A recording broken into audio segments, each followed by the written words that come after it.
신약 77면 마가복음 13장 1절에서 13절까지의 말씀 한 절씩 교독하시고 마지막 절은 함께 읽도록 하겠습니다. 마가복음 13장 1절입니다. 예수께서 성전에서 나가실 때에 제자 중 하나가 이르되 선생님이여 보소서 이 돌들이 어떠하며 이 건물들이 어떠하리이까?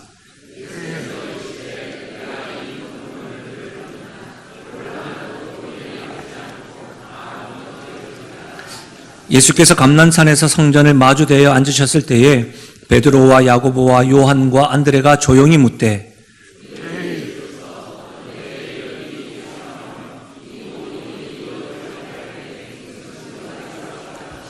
예수께서 이르시되 너희가 사람의 미혹을 받지 않도록 주의하라.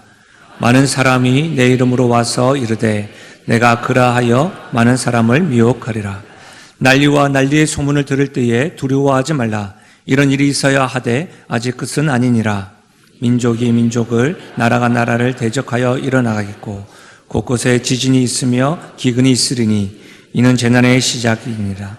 너희는 스스로 조심하라. 사람들이 너희를 공회에 넘겨주겠고 너희를 회당에서 매질하겠으며 나로 말미암아 너희가 권력자들과 임금들 앞에 서리니 이는 그들에게 증거가 되려 함이라.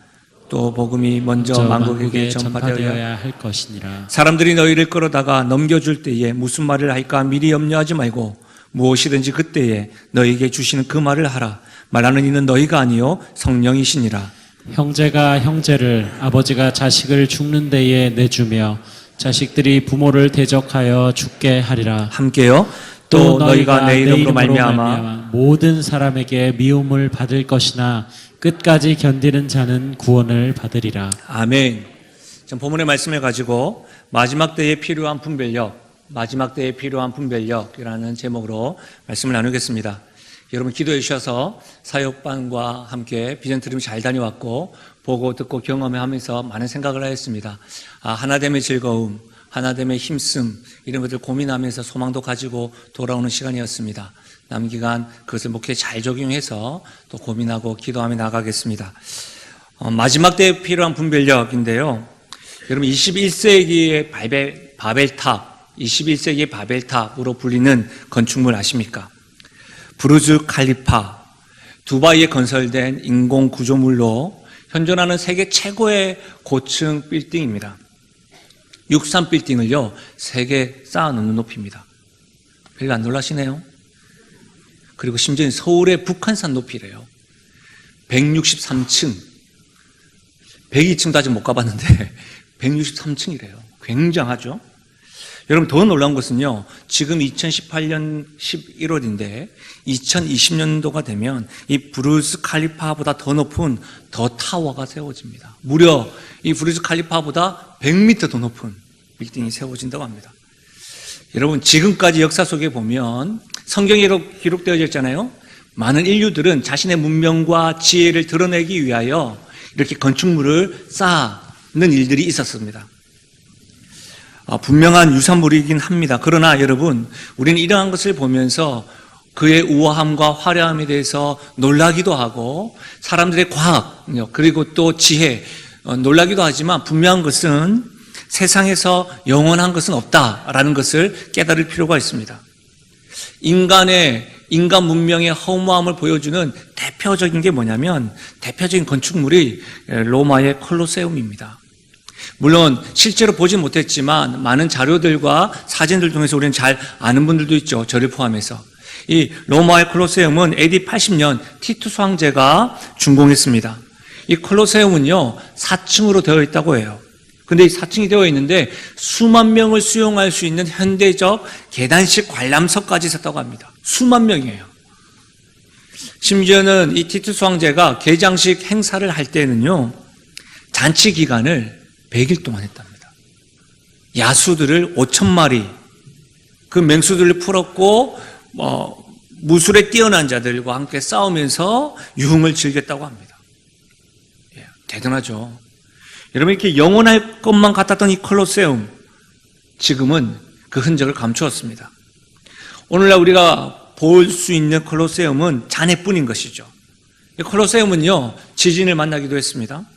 그리고 전쟁으로 인해서 폐허가 되었죠. 지금은 이 콜로세움이 관광객들을 기다리는 유적지로만 남아 있습니다. 여러분, 이와 같은 이야기를 통해서 우리는 한 가지 생각해야 됩니다. 세상에는 영원한 것이 없구나. 이것을 명심해야 합니다.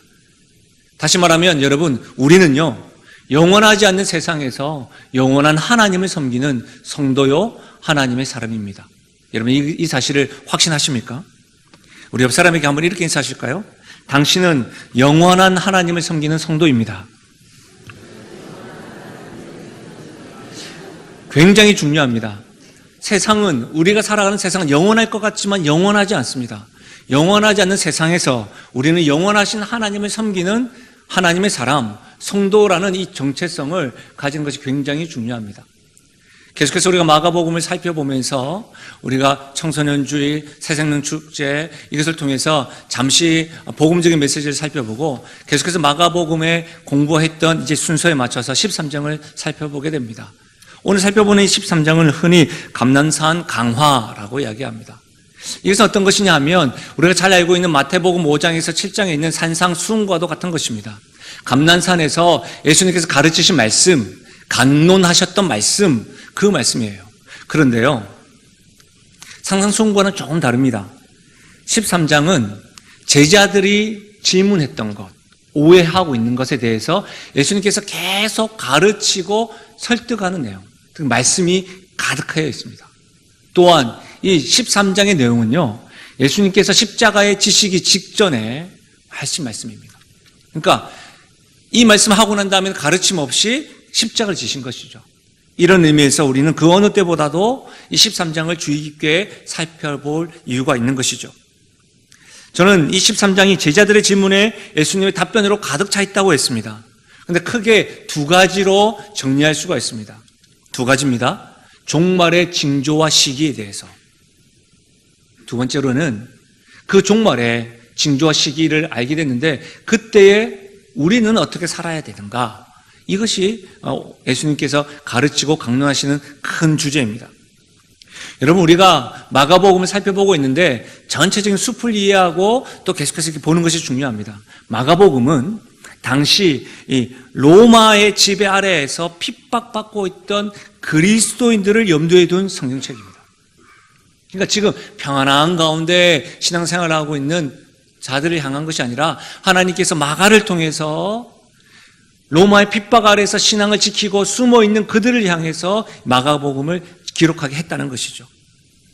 이런 측면에서 보면 오늘 13장의 종말 때의 미혹함과 또 재난 계속해서 알려주시면서 그때의 그리스도인들은 어떻게 살아야 되는가, 이것을 말씀하시는 것은 굉장한 의미가 있는 것이죠. 사실상 이 마가복음 13장은요, 해석상의 어려움이 이만저만이 아닙니다.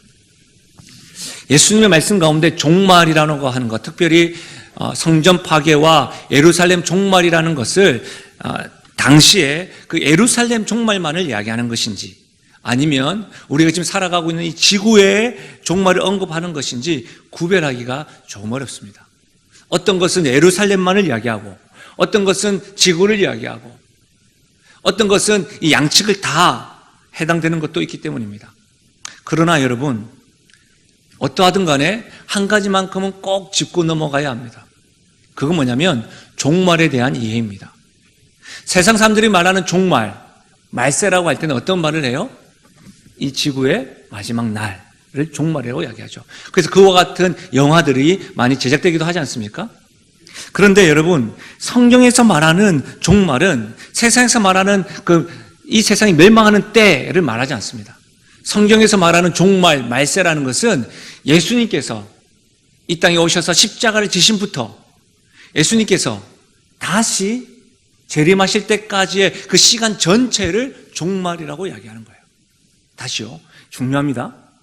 세상 사람들이 말하는 종말과 성경에서 말하는 종말은 예수님께서 이미 이 땅에 오셔서 십자가를 지시는 그 순간에서부터 다시 예수님이 재림하시는 그 순간, 그 시간의 전체를 뭐라고요? 종말이라고 이야기하는 거죠. 다르죠. 그렇기 때문에 여러분, 지금이야말로 종말의 때고 말세의 때죠. 왜? 예수님이 아직 오지 않는. 지금 우리는 지금 종말의 시대를 지내고 있는 거예요. 다시 말하면 종말이라고 할 때 우리가 먼저 깨닫고 알아야 될 것은 뭐냐면 이게 마지막 때구나 단정 짓지 말아야 된다는 것입니다. 왜냐하면 여러분 마가복음 13장 이 종말론에 대해서 지금도 많은 이단들이, 많은 바르지 않은 교회들이 이것 가지고 사람들을 미혹하고 유혹하고 넘어뜨리고 있기 때문입니다. 13장에 나타난 전쟁, 지진, 기근, 핍박, 심지어는 거짓 그리스도, 적 그리스도의 출현, 거짓 선지자의 출현은요, 과거에도 있었고 예수님 때도 있었고 지금도 있고 주님이 재림하시는 그날까지 계속해서 있을 거기 때문입니다. 그렇기 때문에 여러분, 많은 사람들이, 여러분 그거 아시죠? 이단들이 예수 믿지 않는 사람, 세상 사람들에 대해서 이렇게 거짓 선지자들의 출현이나 지진이나 기근을 가지고 미혹하지 않습니다. 교회에 다니는 사람, 신앙을 가진 사람, 교회에 붙어있는 그 가정에서 천정을 누리고 말하는 것이죠. 그래서 여기서 분명히 아셔야 됩니다. 아, 종말이라는 개념이 지금 우리가 종말을 살아가고 있구나. 종말이 아직 끝나지 않았구나. 종말을 단정 지으면 안 되는 것이구나. 그렇다고 한다면 우리는 이런 질문을 할 수가 있습니다.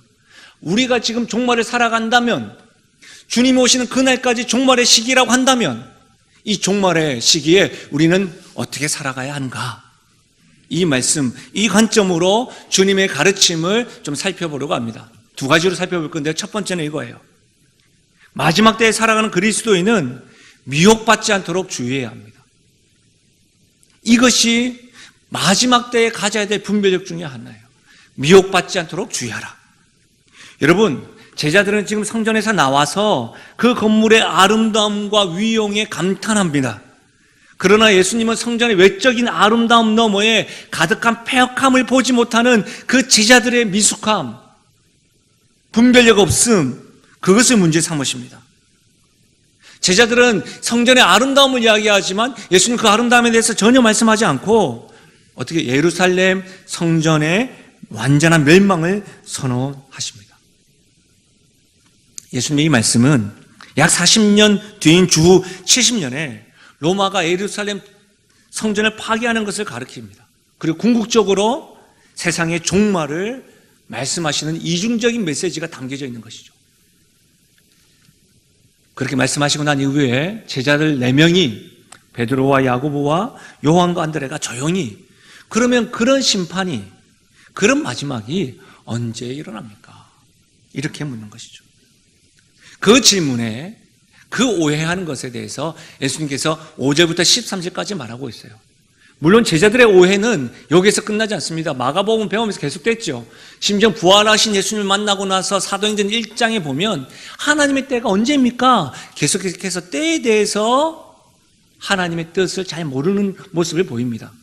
오늘도 그렇게 오해하고 있고 질문하는 제자들에게 5절에서 13절을 통해서 예수님은 말씀하고 있습니다.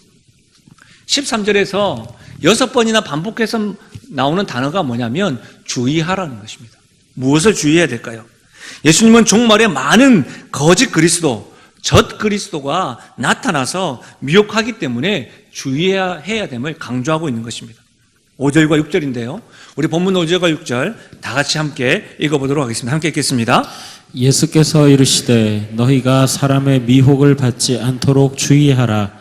많은 사람이 내 이름으로 와서 이르되 내가 그라하여 많은 사람을 미혹하리라. 여러분, 적 그리스도, 거짓 그리스도에 대해서 예수님은 조심하라고 말씀하셨습니다. 특히 그 거짓 선지자, 거짓 그리스도, 적 그리스도의 거짓 메시지로 성도와 교회는 미혹을 당하고 오도하고 기만하고 속이는 일이 끊이지 않습니다. 여러분, 거짓 그리스도, 적 그리스도의 메시지가 뭐예요?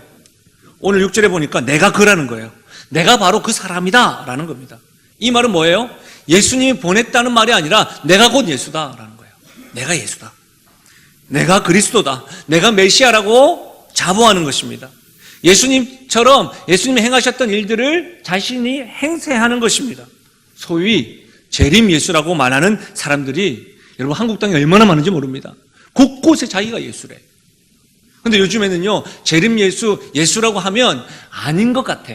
매스컴을 통해서 많이 알려지다 보니까 내가 예수다라고 말하는 사람이 조금 줄어드는 듯 한데요. 어떤 모양으로 나오냐면 이렇게 나옵니다. 예수님이 행하셨던 그 병고침, 기적, 내가 가지고 있던 은사로 병을 고쳤기 때문에 나 같은 은사 받은 자가 없고 내가 마지막 사도가 된다. 내가 마지막 예수님의 제자다. 이렇게 말합니다. 자칭 예수로 이야기해요. 내가 예수다라고 하지 않지만 내가 행하는 걸 봐라. 날 따라야 되겠지. 이렇게 말합니다. 내가 주의 사자가 아니고서는 이런 일이 일어나겠어?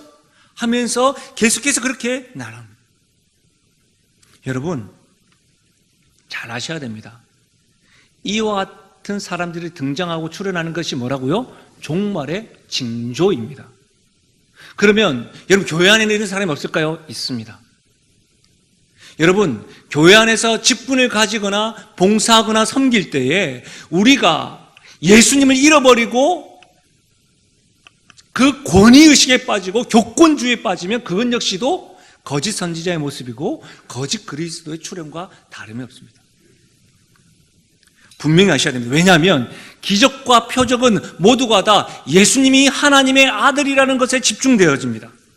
말씀의 주제요, 중심 사상도 예수님입니다. 치유와 기적의 매체가 되는 사람에게 집중해서는 안 됩니다. 내가 예수라고 말하거나 교묘하게 자기만이 하나님의 사람이다, 자기만이 무슨 특별한 은사가 있다라고 말하면서 예수님의 이름을 감춰버리는 사람, 그들도 거짓 선지자입니다. 저도 그럴 수 있습니다. 저는 하나님의 말씀을 대언합니다. 하나님의 말씀을 대언해서 목자인 것이지 제가 하나님이 아닙니다. 이 사실을 분명히 아셔야 됩니다. 사랑하는 여러분, 거짓 선지자나 적 그리스도가 그 메시지를 통해서 사람들의 마음을 사로잡는 경우가 많습니다. 그냥 객관적으로 보면 저거 아닌 것 같은데 왜 이럴까? 이렇게 우리가 의아할 때가 있지 않습니까? 근데 그 빠져나오지 못해요.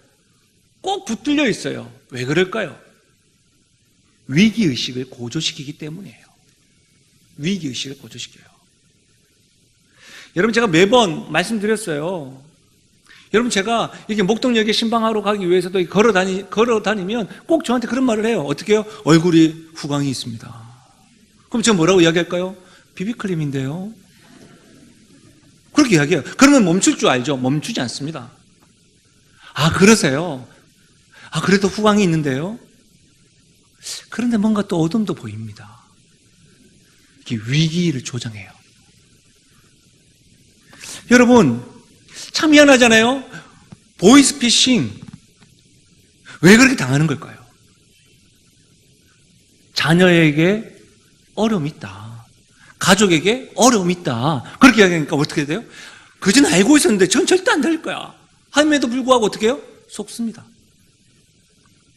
위험하다고 하니까, 가족이 위험하고 생명이 위험하고 지금까지 구원 받은 자로 성도로서 생활했는데 그렇게 신앙생활은 잘못된 것이야, 좀 부족해, 더 헌신하지 아니하고 더 공로를 세우지 않으면 하나님 앞에 쓰임받지 못해, 이렇게 위협을 하니까 빠져나오지 못하는 거예요. 이러면 안 되는가 보다, 내가 좀 더 정성이 부족한가 보다, 사람이 설득당하게 됩니다. 여러분, 그와 같은 내용을 성경은, 예수님은 숨기지 않습니다. 7절에서 8절인데요. 난리와 난리의 소문을 들을 때에, 난리와 난리의 소문을 듣게 하는 것이죠. 두려워하지 말라. 이런 일이 있어야 돼. 아직 끝은 아니라. 민족이 민족을, 나라가 나라를 대적하여 일어나겠고 곳곳에 지진이 있으며 기근이 있으리니 이는 재난의 시작이라. 여러분, 오늘날에도 우리 주변에 이와 같은 메시지가, 유사한 메시지가 상당한 거 아시고 계시죠? 이단들의 특징이 뭐예요? 자신 옳다고 이야기하면서 전쟁과 지진과 기근 같은 일들이 일어나는 것을 막 보여줍니다. 여러분, 요즘 유튜브에서 여러분 잘못된 것들을 막 지진 일어나고 할 때마다 어떻게 됩니까? 막 퍼나르시잖아요. 곧 주님이 재림하실 것 같다고. 그렇게 여러분, 위기의식을 고조시키는 겁니다. 그들의 메시지는 두려움을 조장합니다. 여러분, 한번 생각해 보십시오. 우리는 1차 대전과 2차 세계대전을 경험하지 않았습니다. 그러나 그 당시에 그 세계대전을 경험했던 사람들, 국민들은 어땠을까요? 그때가 정말 종말이라고 생각하지 않았을까요? 우리나라는 어떻습니까? 6.25 전쟁. 그때만 생각하면 겁이 나니까, 무서우니까, 너무나도 경험하지 못한 사람 모르니까 그것 가지고 어떤 사람들은 계속해서 나쁘게 사용하는 사람도 있지만, 여러분, 그것에 우리가 늘 매여 있잖아요. 왜? 종말과 같은, 세상 끝날 것 같은 고통스러웠으니까요. 분명하게 모두가 다 공포 속에서 종말이라고 생각했음이 분명합니다. 여러분, 전쟁뿐입니까? 지진은 어떠합니까?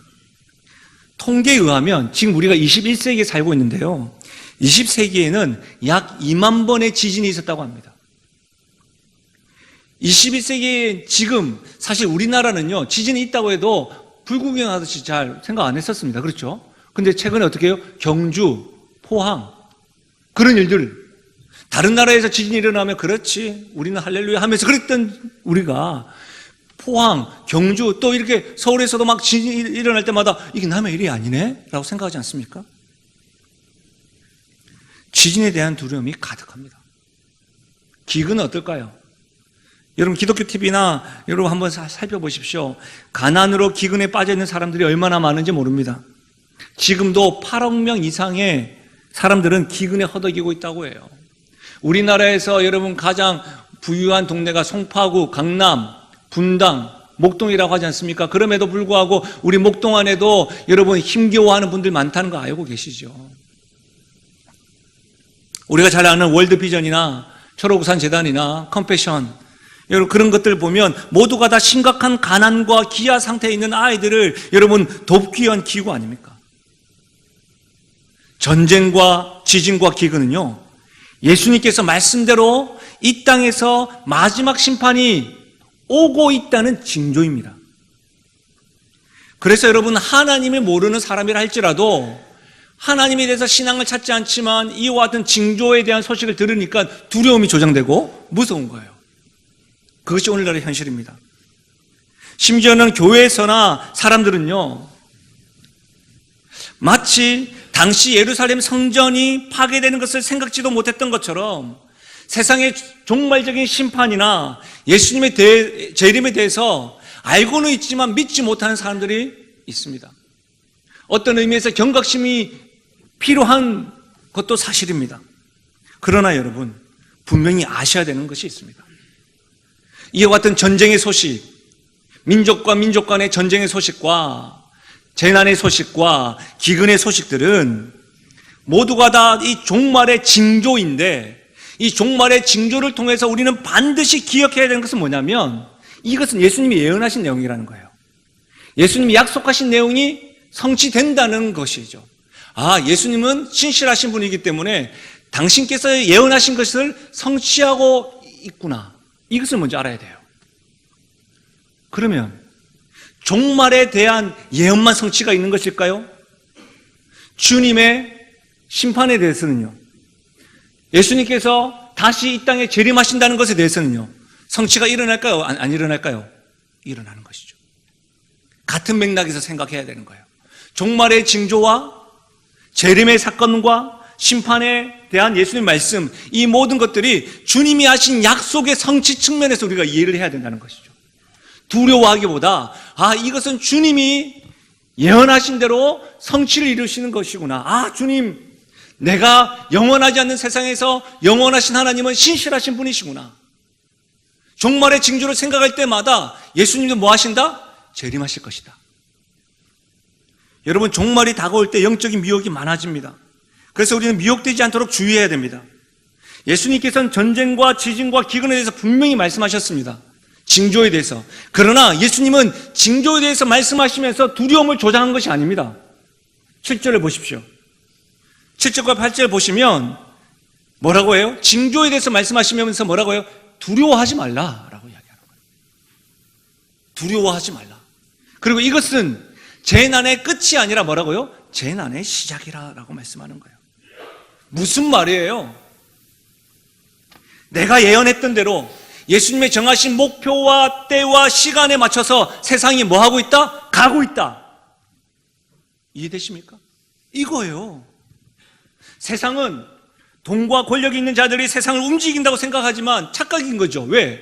지금 종말의 징조를 보여주시면서 예수님이 우리에게 말씀하시고자 하는 것은 내가 예언했던 대로 나의 목표와 나의 때와 나의 시간대로 세상은 흘러가고 있다. 세상의 주권자가 누구다? 돈이다? 권력이다? 아니요. 예수님이시다. 이걸 말하는 거예요. 이 세상도, 이 세상의 역사도 하나님께서 주관하신다는 사실, 이것이 종말의 징조를 통해서 우리가 붙잡아야 되는 진리임을 믿으시길 바랍니다. 너무너무 중요해요.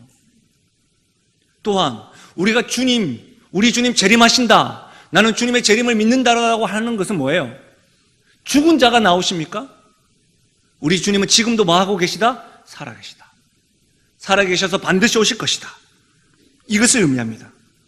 그러면 종말의 징조를 보면서 우리는 무엇을 생각해야 됩니까? 온 세상을 다스리시는 분, 하나님의 때와 방법대로 하나님 약속의 성취를 이루시는 분, 그분은 지금도 뭐하고 계시다? 살아계신 분이시다. 종말의 징조를 경험할 때마다 우리는 두려워하는 것이 아니라 어떻게가 아니라 하나님의 말씀대로 이루어져 가고 있구나. 나는 영원하신 하나님을 섬기는 자로 그 하나님을 붙잡고 그 하나님 다시 오실 것을 기대하면서 내가 살아가야 되는 거구나. 이 고백이 있어야 되는 것이죠. 그러나 이단들은 어떻게 해요? 위기를 조장하면서 두려움을 주면서 다른 것들로 나에게 나아가오라고 이야기하는 것이죠.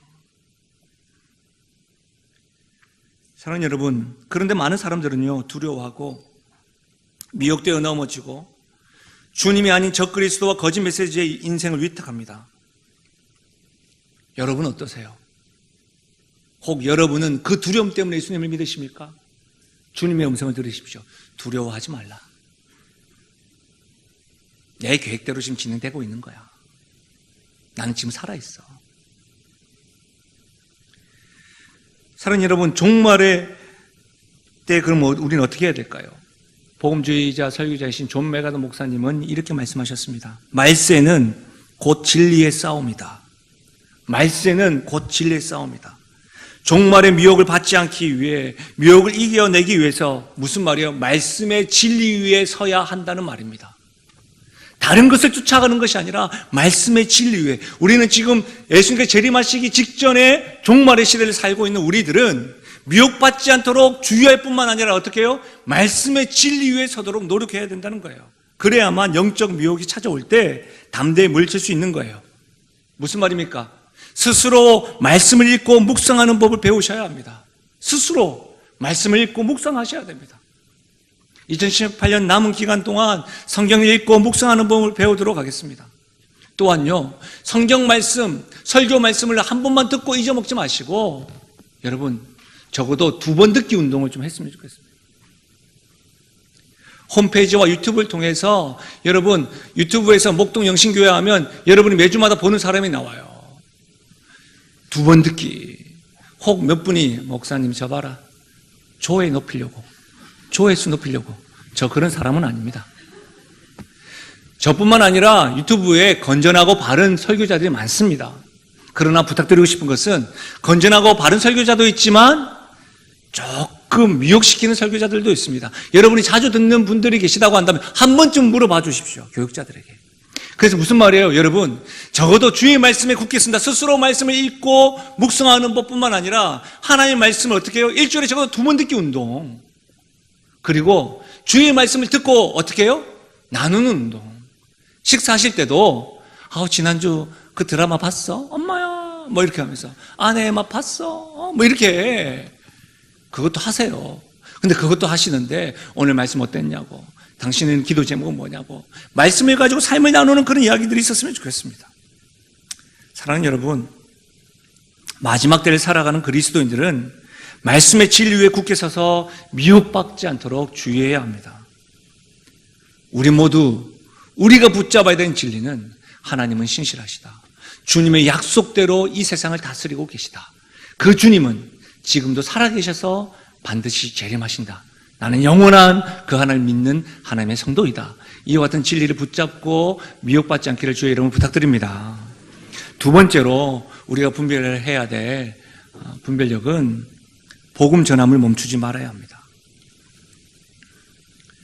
여러분 9절, 너희는 스스로 조심하라. 사람들이 너희를 공회에 넘겨주겠고 너희를 회당에서 매질하겠으며 나로 말미암아 너희가 권력자들과 임금들 앞에 서리니 이는 그들에게 증거가 되려 함이라. 12절요, 형제가 형제를, 아버지가 자식을 죽는 데에 내주며 자식들이 부모를 대적하여 죽게 하리라. 또 너희가 내 이름으로 말미암아 모든 사람에게 미움을 받을 것이나 끝까지 견디는 자는 구원을 받으리라. 장차 성전이 무너질 때에, 종말이 임박할 때에 예수님은 제자들에게 무엇을 가르쳐주고 있습니까? 많은 환난을 겪을 것을 미리 가르쳐주고 있습니다. 예수님은 숨기는 분이 아니세요. 종말에 너희들이 복음으로 신앙을 지켜나가는 성도로 살아갈 때에는 분명히 핍박받을 것이다, 고난이 있을 것이다 라고 이야기합니다. 그런데요, 그런 환난의 상황 속에서도 핍박만 받는다고 말씀하지 않고 예수님은 뭐라고 해요? 환난의 상황 속에서도 제자들이 반드시 이루어야 될 사명이 있는데, 멈춰서는 안 되는 것이 있는데, 그것이 바로 복음 전하는 일이다 라고 말하는 거예요. 9절과 12절과 13절 말씀하시면서 그 중심의 핵심을 말하고 있어요. 또 10절, 복음이 먼저 만국에 전파되어야 할 것이다. 여러분, 종말에 분명히 적그리스도, 거짓 선지자들은 출현합니다.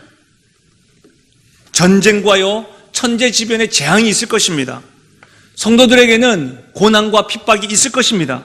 어려움이 오게 됩니다. 그런데요, 그럼에도 불구하고 예수님께서 하시는 말씀, 하나님이 예수님을 통해서 하신 말씀, 종말이 만국의 복음이 전해질 때에야 완전한 종말이 온다고 하신 이유가 뭘까요?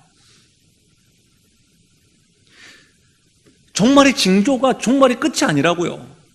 복음이 만국에 전해질 때야 종말의 끝인데 왜 그러셨을까요? 우리 하나님은 한 영혼이라도 하나님 택하신 자들을 건지시기 위해서 이렇게 인내하시고 기다리시고 제자들에게, 우리들에게 이와 같은 사명을 주신 줄로 믿습니다. 그래서 우리에게도 복음이 온 거예요.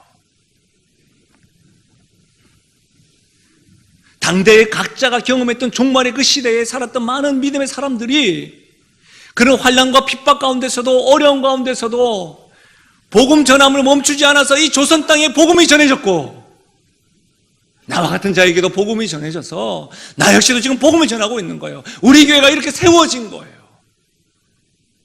사랑하는 여러분, 복음을 전하는 일은 쉽지 않습니다. 사실 힘든 일입니다. 마지막 때일수록 성도의 삶은 핍박을 받게 될 것입니다.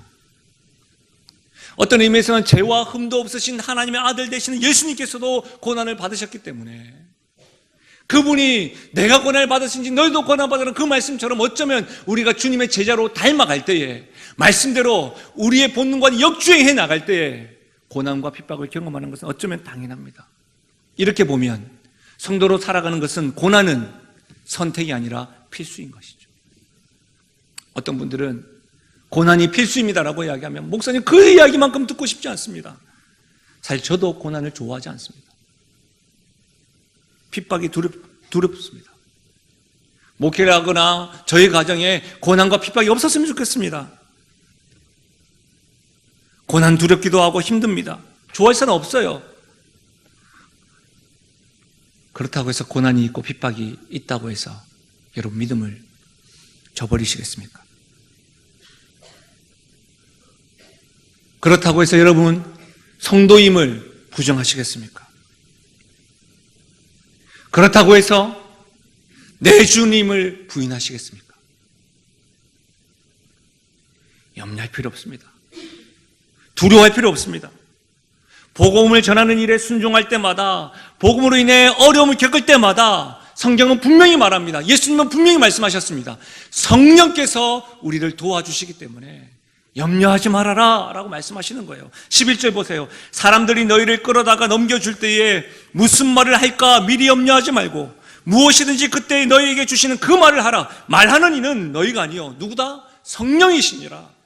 예수님께서 승천하셔서 끝났던 것이 아니라 너희에게 보혜사 성령, 임마누엘 성령, 그 성령을 우리에게 보내주신다는 거예요. 이뿐입니까? 로마서 8장 26절에 이와 같이 성령도 우리의 연약함을 도우시나니 우리는 마땅히 기도할 바를 알지 못하니나 오직 성령이 말할 수 없는 탄식으로 우리를 위하여 친히 간구하시느니라.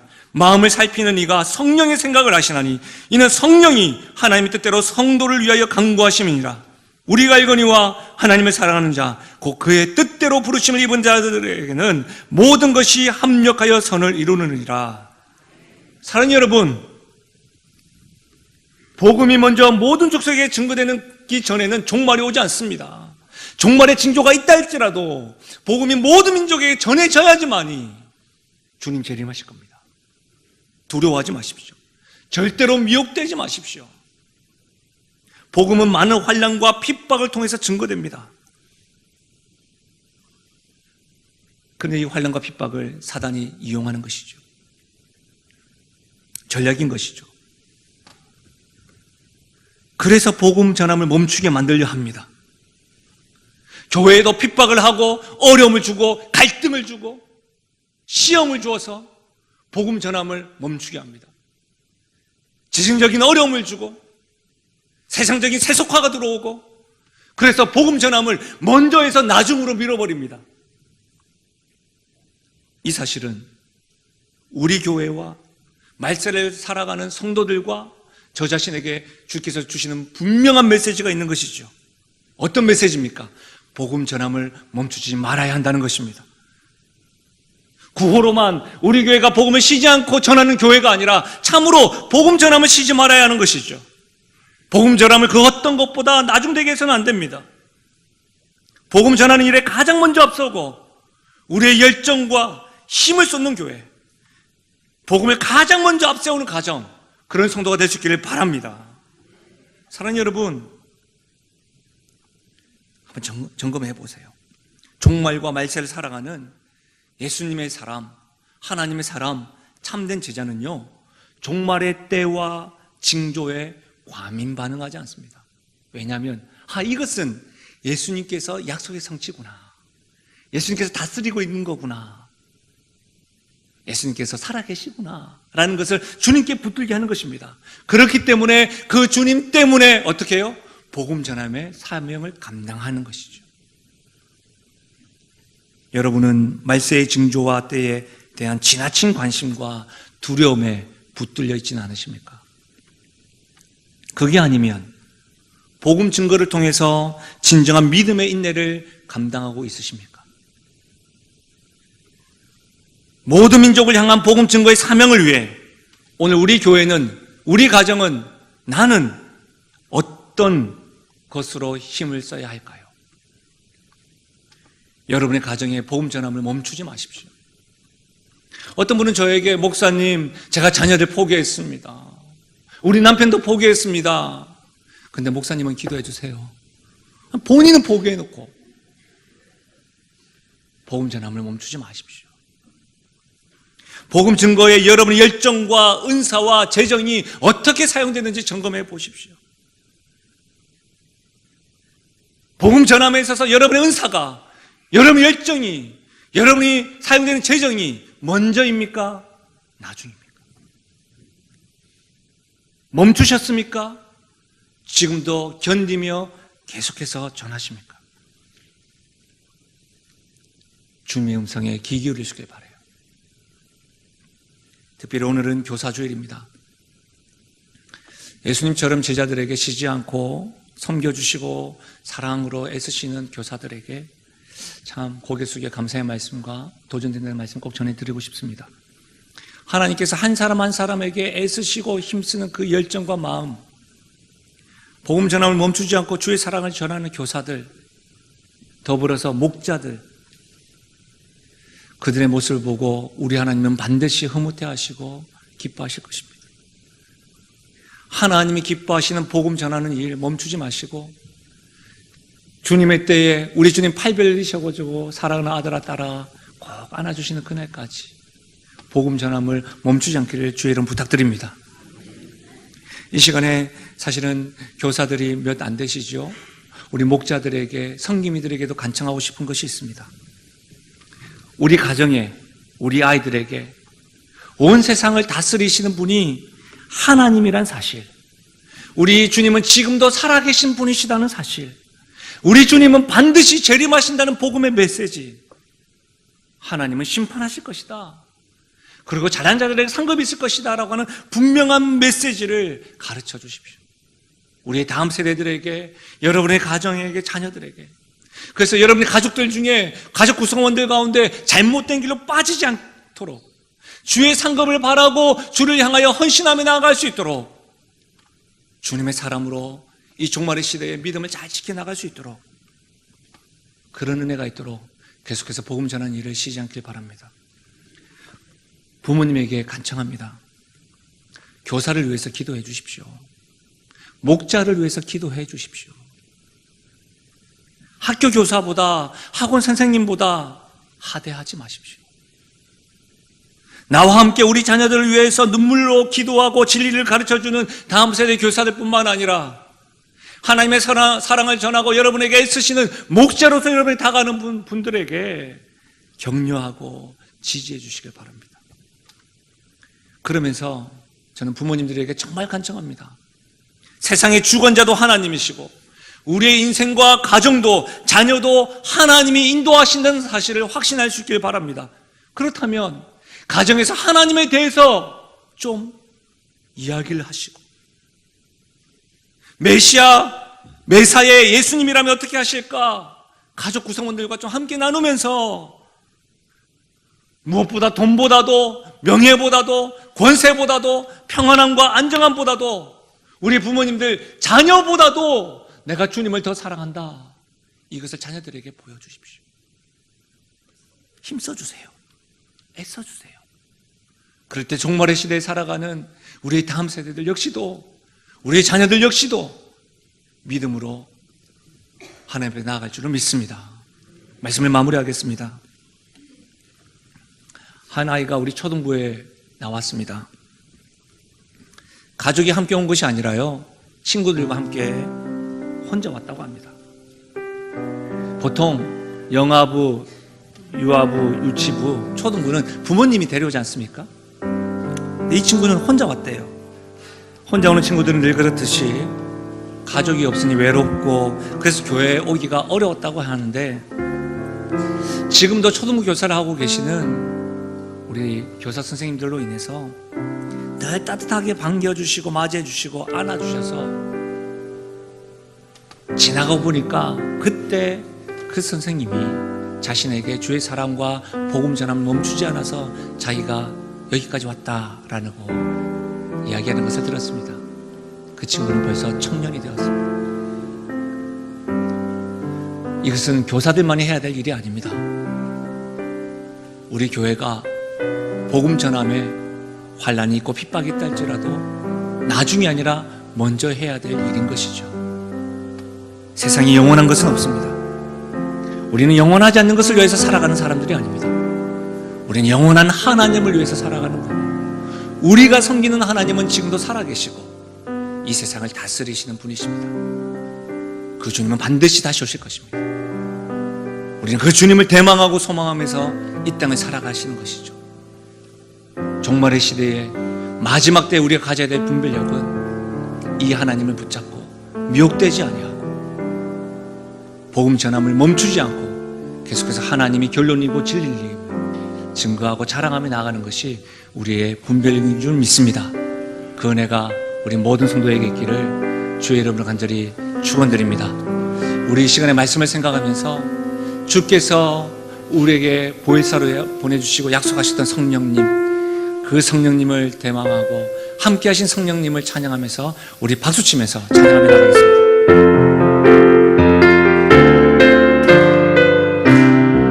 성령이여 임하소서, 성령이여 임하소서, 내 마른 나의 심령 위에 주님의 은혜에 감비되며 나를 꽉 잡쳐 주옵소서. 주의 권세 주의 능력 지금 이 시간 임하소서. 악한 권세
아버지, 말세를 살아가는 우리에게 다른 그 어떤 것보다 많은 징조들을 볼 때마다, 경험할 때마다, 들을 때마다 두려워하고 믿음과 신앙을 저버리는 것이 아니라 그 징조를 볼 때마다 우리 하나님께서 계획하신 일이구나, 우리 하나님이 성취하시는 일이구나, 우리 하나님 온 세상을 다스리고 계시구나, 그 하나님을 붙들고 믿음의 길로 나아가는 우리 모든 성도들 되게 하여 주옵소서.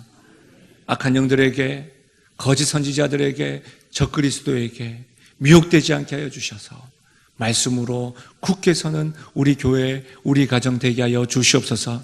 아버지 하나님, 주님 말씀하신 대로 핍박과 환난과 어려움이 있을진데 그렇다 할지라도 주님 다시 오심을 대망하면서 복음 전함을 멈추지 아니하고 가장 먼저 두고 복음 전함에 힘쓰며 나가는 우리가 될 수 있도록 은혜 더하여 주시고, 핍박 가운데, 어려움 가운데 우리 주님 더하신 은혜를 경험하고 믿음 잃지 않고 담대하게 예수는 그리스도, 나의 주 그리스도, 내가 멸류관을 쓰며 주님을 위하여 살아가겠노라고 고백하며 나가는 우리 교회, 우리 가정 모든 성도를 되게 하여 주옵소서.